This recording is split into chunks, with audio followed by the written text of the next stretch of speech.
So maybe like just get an idea of like who's in the room.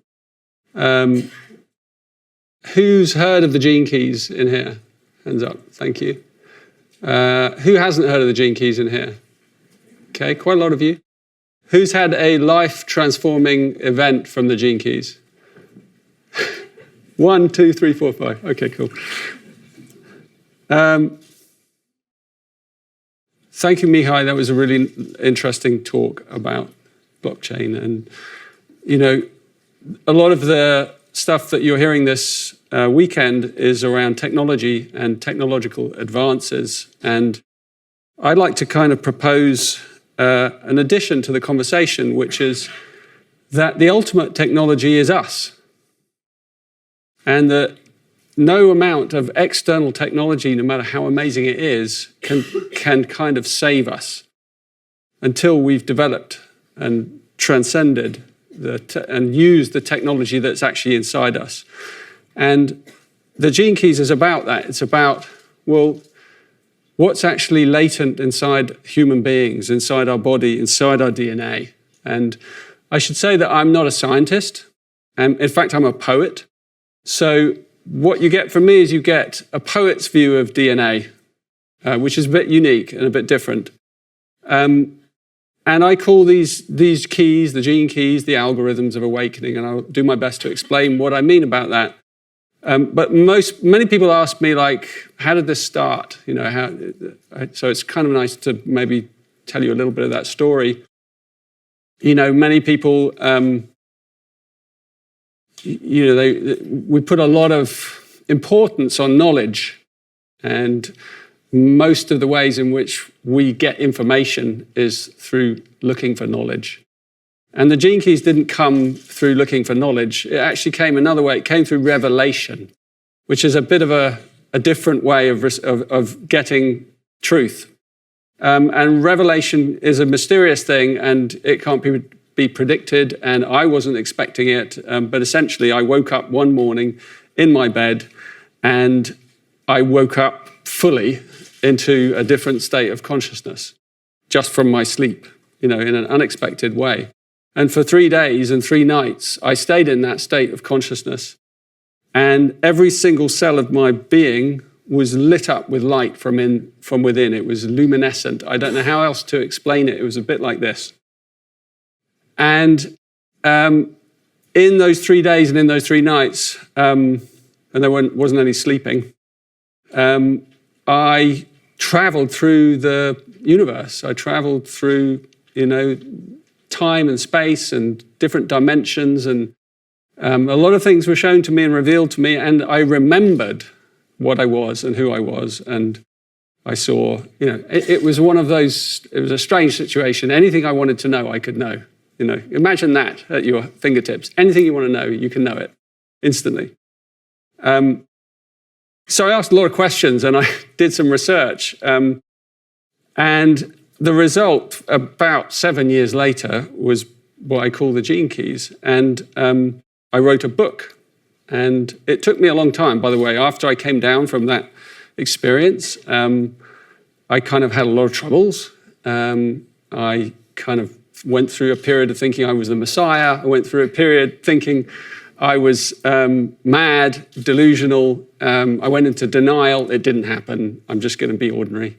I went through lots of different phases, and eventually it all started to coalesce inside me, and I started to write this book. And this book, called The Gene Keys, is based on the Chinese I Ching, which is an incredible book. So I'm going to talk about that a little bit here today. Hopefully this is going to work. Do I have to point this somewhere? No, good.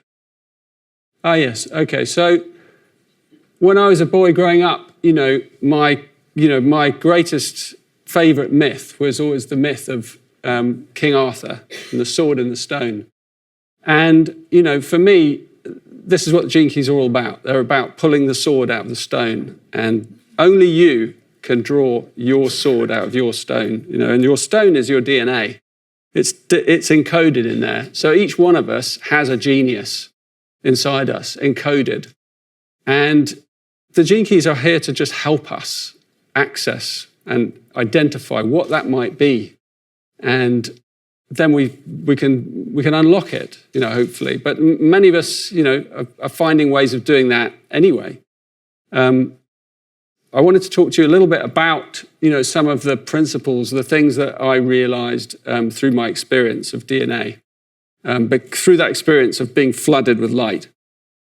The first thing is that I realized is that this DNA, this substance inside us that's in every single cell of our body, is this incredible superconductor. It conducts, electricity, light, waves, photons. It's electromagnetic in that sense. It's incredibly supersensitive. It's also 10 billion miles long. So if you took all the DNA out of your body and it's crimped and folded and compressed in such an efficient way, if you took it all out and stretched it out, that's how long. I mean, just close your eyes for a moment and think about that. Inside your body is 10 billion miles worth information code, that responds to light, that responds to frequency, that responds to the quantum environment. I mean, we're incredibly sensitive beings. That's why I was saying that the, electromagnetic, chemical, conduction capacities of the phosphates in our DNA are just remarkable. And of course, like technology, DNA uploads, downloads, and stores data. So you can, at any point, re-upload or download into another person. I'm downloading into you now, in a way. You're uploading from me. And I wonder what effect that might have. You might have an insight from here. You might have many things go on. And that's what we're doing all the time, interacting with each other and interacting with the world. We're constantly changing because of this super sensitive substance that's inside us. A little lesser known thing that was discovered by a Russian scientist is that DNA captures and weaves light around itself. And he developed a system called wave genetics. And he observed how the helix draws light towards itself. And I think light's a real key because it's the foundation of our cosmos and our universe. So a few more facts, or poet's facts, anyway. This is what I realized in my experience, that DNA, again, inside us is a wormhole. It behaves like a wormhole. And it opens up and forms these shapes, torus shapes, toroidal shapes, like this image here. And the torus is a fundamental principle of energy exchange in the universe. And so what we're looking at is, in a way, a universe inside us. We are a mirror of the universe and the workings of the universe. Also, the DNA is designed so it can harmonize with universal patterns through the phi ratios and through these golden ratios and these Fibonacci sequences and these beautiful, perfect symmetries, supersymmetries that lie embedded throughout creation. So when you're really looking inside yourself, you realize all of that perfection is also there.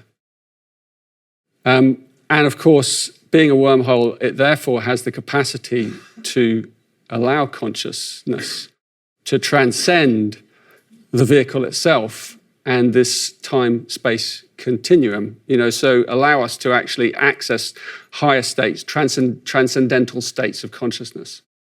And the thing about DNA also is it's not just like we've heard these stories about the third eye opening and things through our, different modalities, spiritual teachings. But in fact, the third eye is actually in every single atom of creation. It's in every single cell of the body. It's actually in every single cell of the entire cosmos. It's everywhere, that eye. And so when that eye opens in you, it opens up into everything, and it sees everything, and it sees through everything. And I know some of you probably may have dabbled with plant medicines and had some of those experiences. That's not personally been my path because I had a spontaneous awakening that didn't involve any of those things. But there are ways of accessing those higher states of consciousness, even through deep meditation and spiritual practice. A few more things. DNA is an open system. It has this incredible plasticity. As I said earlier, it's like we are so easily shaped and molded and remolded in ways that we don't realize often. Converts the frequency of the quantum environment into chemistry. That's kind of important. So whatever we're moving through, whatever belief systems and things we are involved in, it's converting that frequency into our chemistry.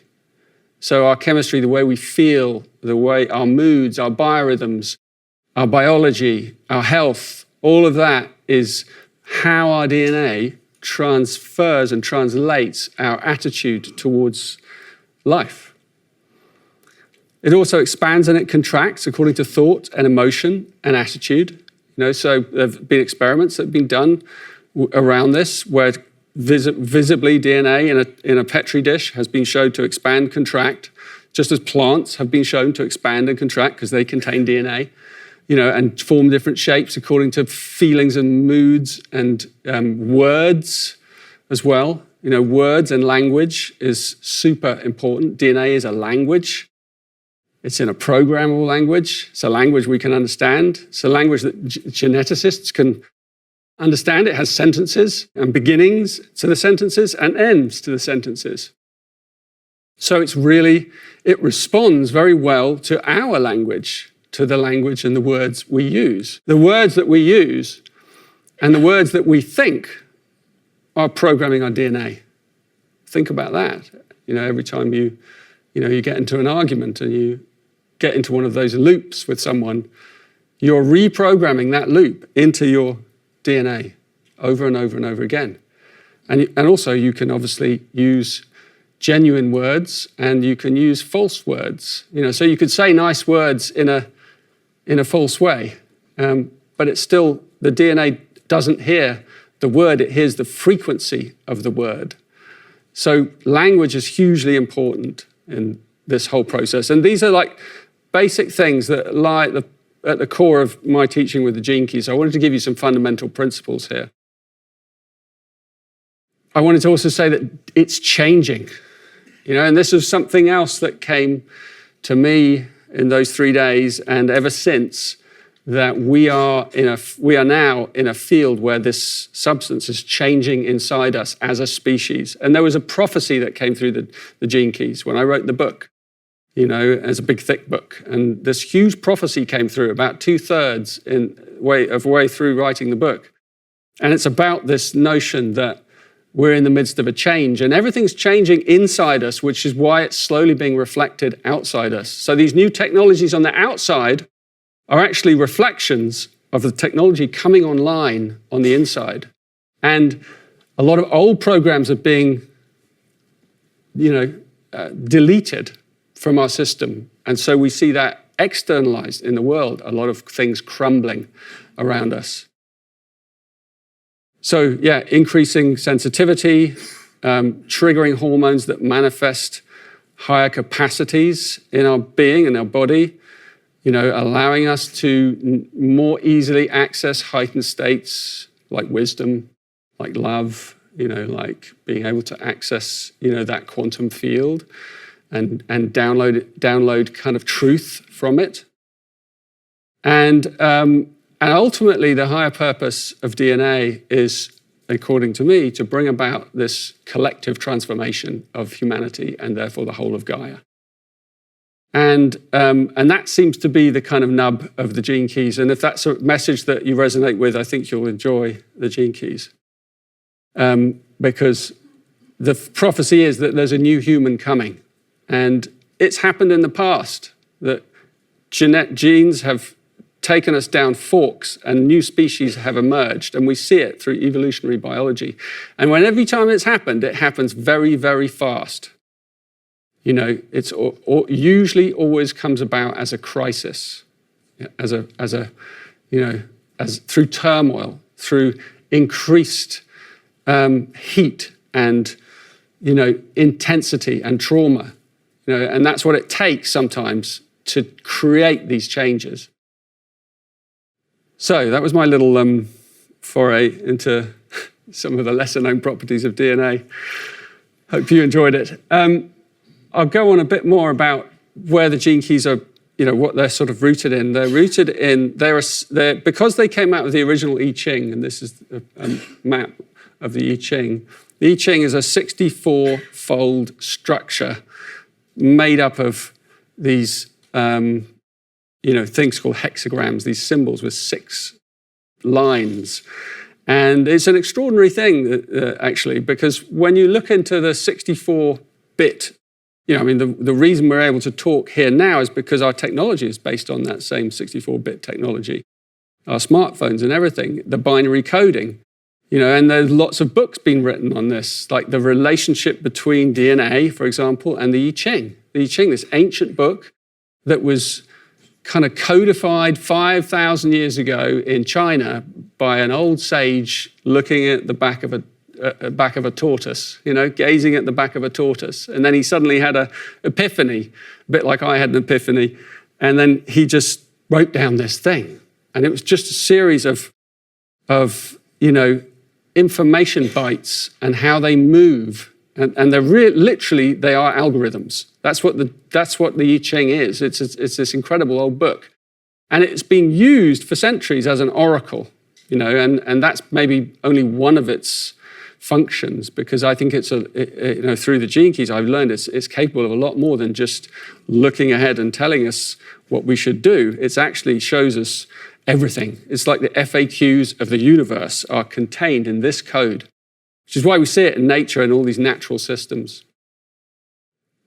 So what happened then for me is I wrote down 64 words, and I wanted to bring it into human, I wanted this experience I'd had to be applicable and practical. So I created this spectrum of consciousness of these words, and I laid them out intuitively in 3 levels. I called it the shadow, the gift, and then the siddhi. And the siddhi is a Sanskrit word that I turned to because there isn't really one in English.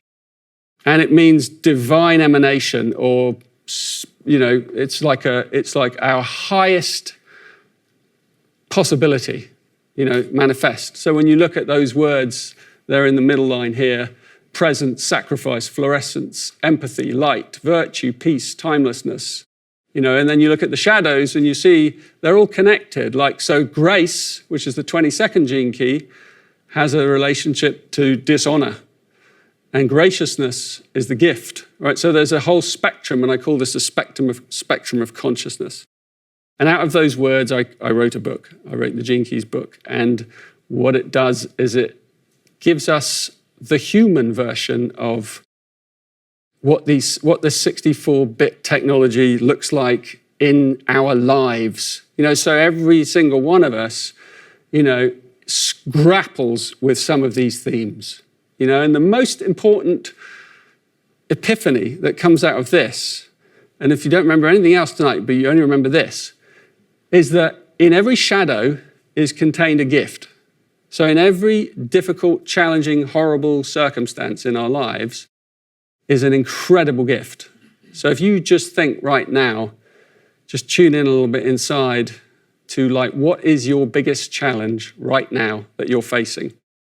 Every single person in this room has one, right? There's something right now that you are facing into, or maybe you're not wanting to face it, but it sits there and you do not know, how you're going to tackle it.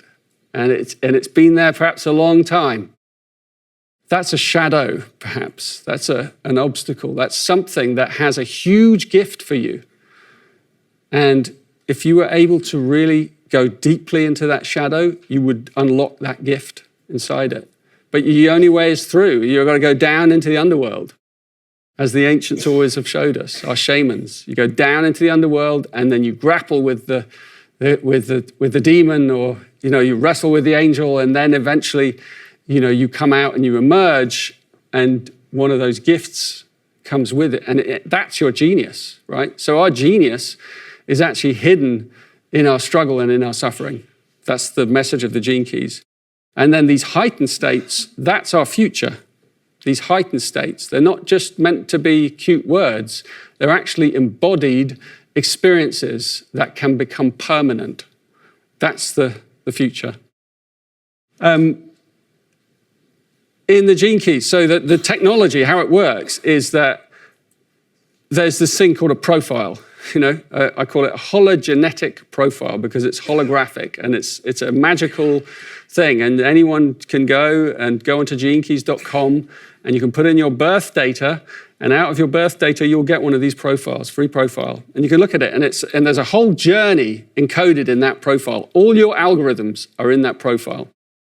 And so it's a way of sequencing through the I Ching, through this 64-bit technology that is embedded everywhere in the cosmos. It's a way of looking at what's my curriculum in this life. So yeah, it has a little bit of an astrological component because it's looking at your coordinates in the space-time continuum of when you arrived here, right? And I was thinking, shall I go down that rabbit hole? No, I don't think I'm going to. I was going to you want me to? Well, some people I have a friend who's a wonderful skeptic, who thinks all this is nonsense. And I love him to bits. And we have these wonderful conversations. And he says, what is this astrology stuff, the basis, And I said, look, the fractal universe is incredible. We're discovering through quantum physics and through all these things that everything seems to be a mirror of everything else. And there are these fundamental symmetries hidden throughout creation. And so the same inside us. And so the same with time. Why wouldn't you apply that to time?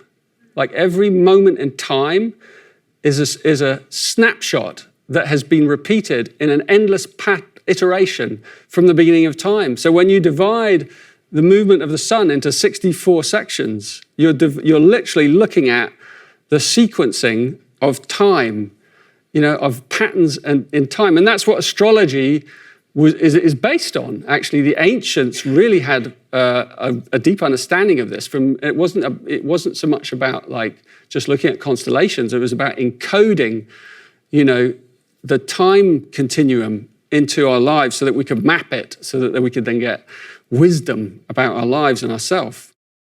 So Gene Keys does the same thing in quite an amazing way because it maps directly into the same programming as our DNA.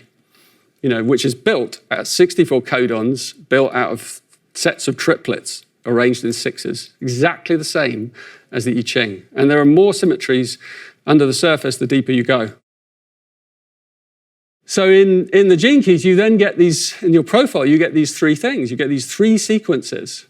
And it's all about sequences because evolution operates in sequences. And we are designed to awaken fully in sequence. So we go through a transformation, and then we have an integration phase, and then we kind of settle into a plateau, and then another transformation comes to us, or an initiation in some way. If we pass it, if we pass that exam, then we go through another transformation, we get up to another level, and so the sequence goes on. So when we're looking with the Gene Keys, we're looking at specific patterns of initiation that lie embedded in individual lives. And it's quite fun. Even if you're a skeptic, it's quite fun to look at your own profile and look at the words in there, the Gene Keys that relate to you. And you unlock them in these three sequence patterns. Your purpose has to do with the first one, it's 4. And then the second one is the most complicated one. It's about love. It's the trauma patterns that we've inherited through our childhood. And so that through knowing the Gene Keys that relate to different stages of your childhood, different 7-year cycles where things occurred in different ways, you really begin to, what you end up with that one, I'll talk about it at the end as well, is you have a wound map, a map of your wounding patterns. It's this is a heavy map to have in your hand, I tell you, because you have these incredible things, and it's just on a piece of paper, and you're like, well, what am I supposed to do with this? And it was the same for me. I was like, I calculated it, I worked it all out, and I was like, well, what am I supposed to do with this? And I thought, well, I need to apply it to my life. So I started to apply these things to my life, and I started to contemplate these Gene Keys, my own codes. And the more I contemplated them, the more they came alive in my life. And I did them in a sequence, step by step. So I took the first one, and I looked at it, and in Gene Keys, the first one is called Your Life's Work, the one at the top up there. My life's work. My life's work is Gene Key 64, happens to be the last one, which is kind of fun in a way because I'm mapping the 64. But it's about confusion. The shadow is confusion. And for years, I was just confused. Like all this stuff, I had no idea what to do with it. It's like this didn't have a pattern. It didn't have any shape. It didn't have a form. It was just in me. Can you imagine? All that stuff without any form. What the hell am I supposed to do with this? Happily, these forms and structures and things arrived, and many of them through relationships that I had and friends I made who gave me pieces of the jigsaw so that I could assemble this wonderful process. And so now working with the Gene Keys is going on a journey. And it's going on an inner journey that begins to initiate your own awakening even more than pretty much anything else out there, as far as I can testify anyway. So the third section, which you probably can't see because it's under the sofa, prosperity. So you have purpose, love, prosperity. And the fact that it's arranged in that sequence is really interesting. You can come in anywhere you like on the journey because it's holographic, but it's arranged in that sequence for a reason, because the first sequence inside us, the awakening, is about our individuality. It's about our genius. It's about finding our sense of inner purpose. And our inner purpose, once we've got that and we feel the core stability of that, then we're ready to move into our relationships because we know who we are. If you're in your relationships, but you don't have your purpose, your sense of true purpose activated, then you're just confused. You're lost in codependent patterns. You get merged with the other person and you don't have an anchor for the self. So the first thing is you develop that purpose and you really feel it and you find it. And when you've found it, you really know it, you feel it. And then you're ready to move to the second one. As I said, you can jump in any way you like and you'll get an amazing teaching anyway. But this is like the recommended route. And then as you move into the terrain of relationships and love and the patterns that get in the way of love, because that's what the Venus sequence is called, shows us, because it's to do with positions of the planets Mars and Venus at the time we were born. It's funny how planets get attributed archetypal, symbolic meaning through the ancients. And we might just think, oh, well, that was flowery thinking or coincidence, but it isn't. Again, it was deep, intuitive knowing at some point. And that's why it's entered into our collective, Mars and Venus. This process of coming to terms with the polarities inside ourselves and then playing that out in our relationships and through our gender and through our identity questions and all of that. That's the field of this sequence called the Venus sequence. It's an incredible transformational journey that leads to an opening of the heart, ultimately, and hopefully a permanent opening of the heart. And then the pearl is the final one, call it the pearl sequence. And you can see it's a bit more up in the head, and it's to do with the opening up of the collective, a collective aspect of our consciousness. So once the heart starts to open, we start to prosper in all kinds of ways. So everyone was saying, we need more love. If we have more love, then we have more abundance. And it's completely true. It's borne out by these sequences and algorithms. That you have a specific algorithm for prosperity. Every single one person in this room, completely different, completely unique algorithm of prosperity.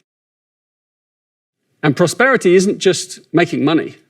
It may not be making money, but it's prospering.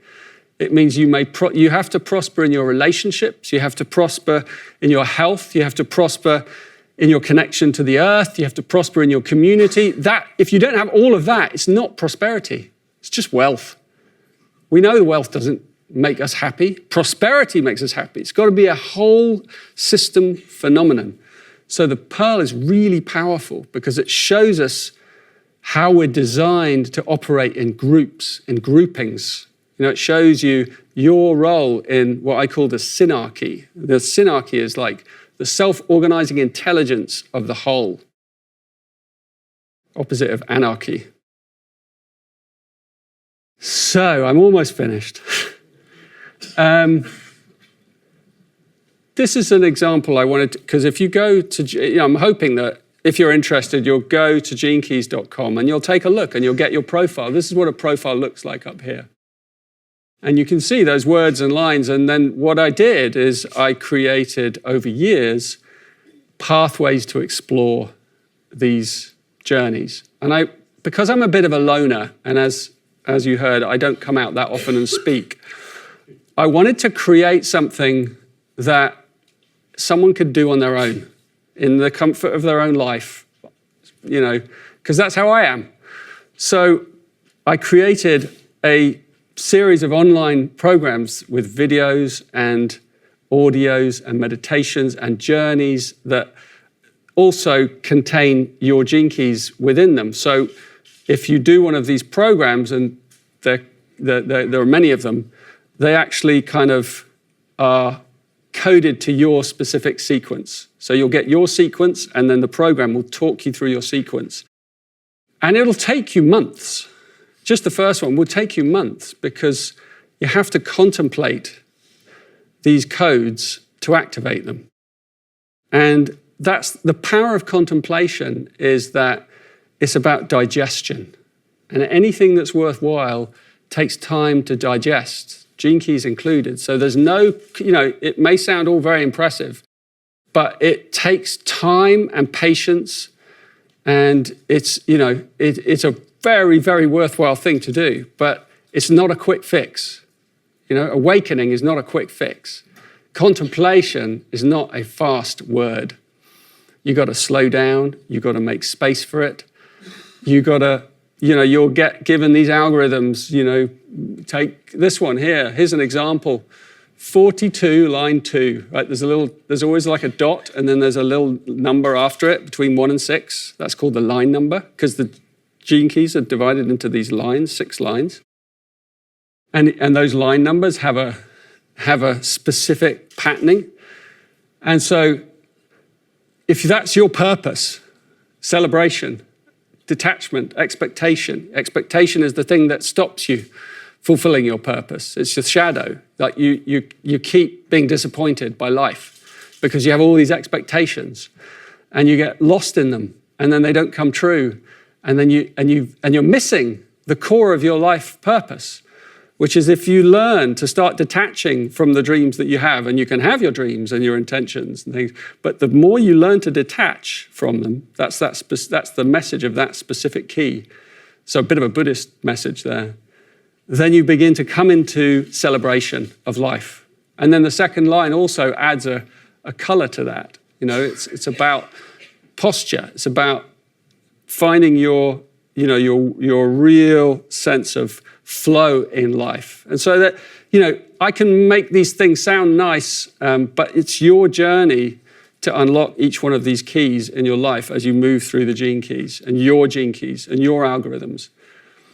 But it works. And there are millions of people, or maybe not millions yet, thousands of people who have been using this and playing with it. And I'm always amazed because, as I said, I'm kind of hidden away often, and I'm not always aware of the impact that this stuff has. But every now and again, I go out and someone comes up and goes, "Your work's changed my life. I don't know. I had this. I was going to get divorced, and then I didn't." And I was like, "Wow, what happened?" And the Venus thing changed me. And so there's also some wilder stuff in here. I put a few things. There's some heightened downloads that also came through the transmission. It's a transmission of this wisdom.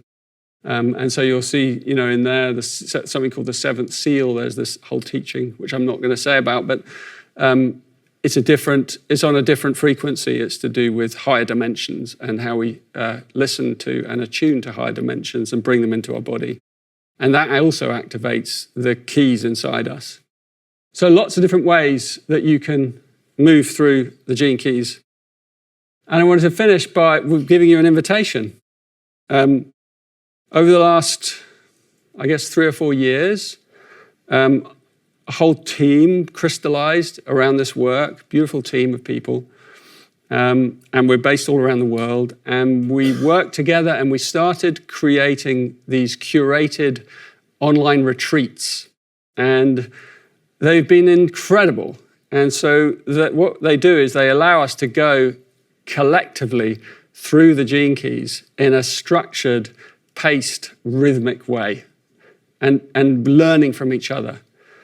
And so we've used all the technology available at our fingertips to create these experiences. And it's quite remarkable.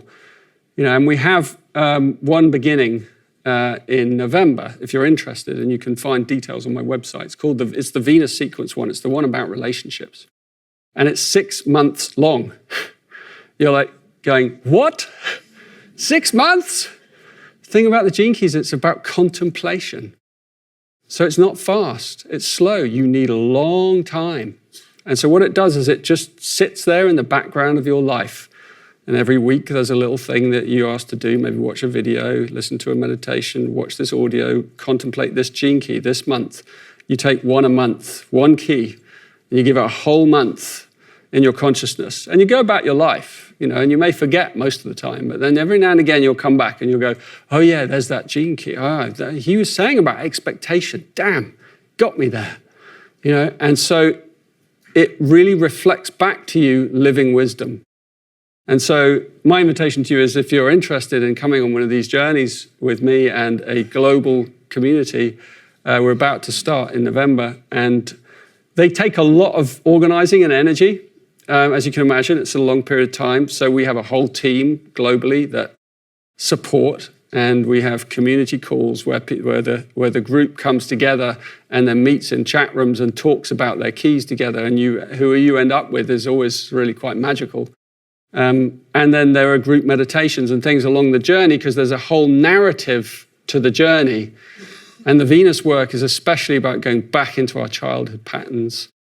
And so what you'll find is, in doing that, they come to the surface, they bubble up to the surface, and you see them in your relationships. And they've been there all the time, but it gives you a language so that you can understand them and then move into deeper levels of forgiveness, and particularly those heightened aspects of your consciousness that you can see in your Gene Keys. So it gives you a view of yourself that is really beautiful, really beautiful. Because instead of looking at yourself as a bundle of patterns, like expectation and disappointment, and you actually look at yourself as peace or prosperity or presence or compassion, and these incredible cities, these incredible heightened states of consciousness that live inside our DNA. So I really recommend them, and that we go deep into into a really powerful series of transformations. And I don't know when we'll do another one. We never quite know, because they take so much. It might be 2 years from now we'll do another one. But I just happened to be here. I was passing through Paris. These guys invited me in. It was only a couple of weeks ago. And I was like, oh, okay, I'll do it. And it just happens to coincide with the beginning of this. So I reckon that might be quite synchronistic, that you are here right now. I don't know why you came here either, but maybe this might be something you want to consider. Okay?